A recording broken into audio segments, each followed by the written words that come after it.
అందరికీ నమస్కారం అండి. ఈ రోజు మనం మునిపల్ల లక్ష్మీరమణ కుమారి గారు రచించిన అమ్మో రత్నాంబ అనే ఓ చక్కటి కథను విందాం. ఇక కథలోకి వెళ్దాం. వచ్చే నెలలో మా అబ్బాయి ఇండియాకు వస్తున్నాడు. ఏవో సంబంధాలు ఉన్నాయన్నావుగా, రెడీగా ఉండమను సుజనని అడిగింది రత్నాంబ. ఎట్లాంటి పిల్ల కావాలి? నాకు వివరంగా చెబితే సూటబుల్ గా ఉన్నవాళ్ళకి చెబుతాను. అమ్మాయి బాగుండాలి, బాగా చదువుకొని ఉండాలి, బాగా డబ్బున్న కుటుంబం అయి ఉండాలి, పెళ్లి బాగా చెయ్యాలి వరుసగా చెప్పుకుపోతోంది రత్నాంబ. సరే, ఇవన్నీ ప్రతి మగపిల్లవాడి తల్లి కోరుకునేవేలే, చూస్తాలే అంది సుజన. సుజన రత్నాంబ ఇద్దరు ఒకే ఆఫీసులో పనిచేస్తున్నారు. సుజన పబ్లిక్ సర్వీస్ కమిషన్ పరీక్షలు పాస్ అయ్యి ఈ ఉద్యోగంలో ప్రవేశించిన 5 ఏళ్లకి రత్నాంబ ఈ ఉద్యోగంలో చేరింది. రత్నాంబ మొగుడు ఇదే ఆఫీసులో పనిచేస్తూ సర్వీస్లో ఉండగా పరమపదించాడు. కంపాషనేట్ గ్రౌండ్స్ మీద చేరిన రత్నాంబకి ఈ ఆఫీసులో చేరకముందే ఆఫీసు పుట్టుపూర్వత్రాలు తెలుసు. ఆయన అదే ఆఫీసులో పనిచేయటం వల్ల గవర్నమెంట్ ఆఫీసుల్లో పనిచేయకపోయిన కొంపలే మునగవని తెలుసు. రోజు 12 గంటలకి ఆఫీస్కి రావటం, 1 గంటకి లంచ్కి పోవటం, 2:30 లేక 3 గంటలప్పుడు మళ్లీ రావటం, 4 లోపల ఇంటికి చెక్కేయటం. తనది కంపాషనేట్ పోస్టింగ్ కాబట్టి పని చెప్పకుండా జీతం మాత్రం ఇచ్చేయాలనే అభిప్రాయంతో పని చెయ్యకపోగా ఆఫీసర్లతో పోట్లాడటం. ఇవన్నీ చూసి ఆఫీసర్లకి భయం పట్టుకుంది. ఏమన్నా అంటే అరిచి పోట్లాడుతుంది. ఏమనలేక ఏం చెయ్యలేక చివరికి వజ్రాన్ని వజ్రంతోనే కొయ్యాలి. ఆడవాళ్లని ఆడవాళ్లే నోర్మించగలరనే ఉద్దేశంతో 2 ఆడ ఆఫీసర్ల కింద వేసేశారు. అంటే సెక్షన్ ఆఫీసరు, పెద్ద ఆఫీసరు కూడా ఆడవాళ్లే. అది కూడా అట్లాంటి నారీమణులు కాకుండా ఎందరినో హడలగొట్టిన మహిళా శిరోమణులైన మహేశ్వరి, నూకాంబిక కింద పనిచేయమని వేశారు. మహేశ్వరి, నూకాంబికలకు చాలా గొప్ప చరిత్ర ఉంది. వాళ్ల దగ్గర పని చేయటం అంటే జనం హడలిపోతారు. కాని రత్నాంబ మాత్రం జంకు గొంకు లేకుండా తాపీగా ఆ సెక్షన్లో ప్రవేశించింది. పని చేసేవాడికి ఏ సెక్షన్ అయితే ఏంటి, పని చేయని వాడి విషయంలోనూ అంతే మరి. నూకాంబిక, మహేశ్వరుల స్ట్రిక్ట్ పప్పులు రత్నాంబ దగ్గర మాత్రం ఉడకలేదు.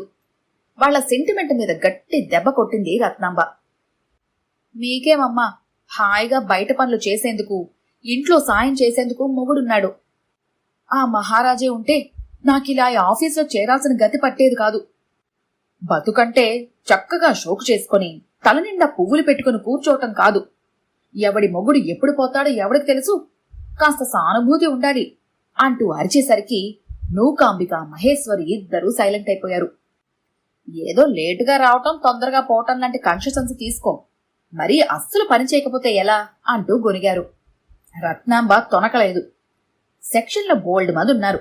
ఊరికే తిని తిరగటం, కందలు పెంచటం తప్ప ఎవడికి మాత్రం చేతి నిండా పనుంది.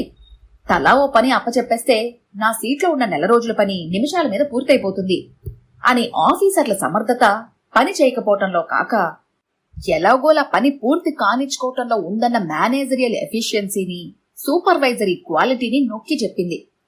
ఇక తప్పదని నూకాంబిక, మహేశ్వరి రాజీ పడిపోయారు. రత్నాంబతో పని చేయించుకోలేరు. ఇలా కాదని శుభ్రంగా ఆవిని వదిలించుకోవటం మేలని గుట్టు చప్పుడు కాకుండా ఇంకో సెక్షన్కి ట్రాన్స్ఫర్ చేయించేద్దామని ప్రయత్నించారు. ఆవిడ్ని ఎవరూ తీసుకోమంటున్నారు. మీరే ఆవిడికి చెప్పాలి, తప్పదు. గవర్నమెంట్ సొమ్ము ఎంతో మంది కోట్లకు కోట్లు ఊరికే తింటున్నారు. ఈవిడికి ఇచ్చేది నెలకు 10,000 కూడా ఉండదు. పోనీలేండి, ఆవిడ్ని మార్చమని మాత్రం మా దగ్గరకు రాకండి. ఆవిడ్ని శాశ్వతంగా మీ సెక్షన్లో పోస్ట్ చేసుకోండి. కాదు కాదు, పోస్ట్ చేస్తున్నాం అని తెగేసి చెప్పారు పోస్టింగ్ సెక్షన్ వాళ్ళు. నోర్లు మూసుకొని తిరిగొచ్చారు మహేశ్వరి, నూకాంబిక. ఆ విధంగా విజయవంతంగా తన జైత్రయాత్రను కొనసాగిస్తోంది రత్నాంబ. అన్ని చోట్ల అదే వైఖరి. బస్సులో మనుషులు కూర్చోబోతుంటే తోసి పారేసి తను కూర్చోవటం, సినిమా క్యూలో మధ్యలో దూరి టికెట్లు తీసుకోవటం, డిపార్ట్మెంట్ పరీక్షల్లో కాపీలు కొట్టడం. ఒక్కటేమిటి, ప్రతి చోట ప్రతి క్షణం తన విజయ దుందువి మోగిస్తూనే ఉంది. రత్నాంబకి 2 పిల్లలు, ఒక కొడుకు, ఒక కూతురు. భర్త పోయేనాటికి పిల్లలిద్దరూ 9వ క్లాసు, 10వ క్లాసు చదువుతున్నారు. ఒకరోజు రత్నాంబ ఉన్నట్టుండి సుజనని చూసి ప్రేమగా నవ్వింది. ఎందుకోనని భయం వేసింది సుజనకి. సుజన, నాకు కాస్త తోడొస్తావా అడిగింది రత్నాంబ. లంచ్ అయ్యాక ఇద్దరూ బయలుదేరారు.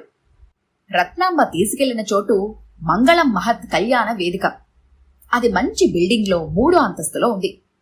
అక్కడ రత్నాంబ తన పేరు రిజిస్టర్ చేయించింది. ఎలాంటి వరుడు కావాలి అడిగింది ఆ ఆఫీసు నిర్వహిస్తున్న మంగళాంబ. మనిషి బావుండాలి, మంచి ఉద్యోగం ఉండాలి, బాగా డబ్బుండాలి, నా డబ్బు ఆశపడినవాడై ఉండాలి, నన్ను ప్రేమగా చూసుకోవాలి అంటూ చదివేసింది రత్నాంబ. ఇట్లాంటి వారిని ఎందరినో చూసిన అనుభవం మంగళాంబది. నీకేనా పెళ్ళి అడిగింది. అవును, నాకే.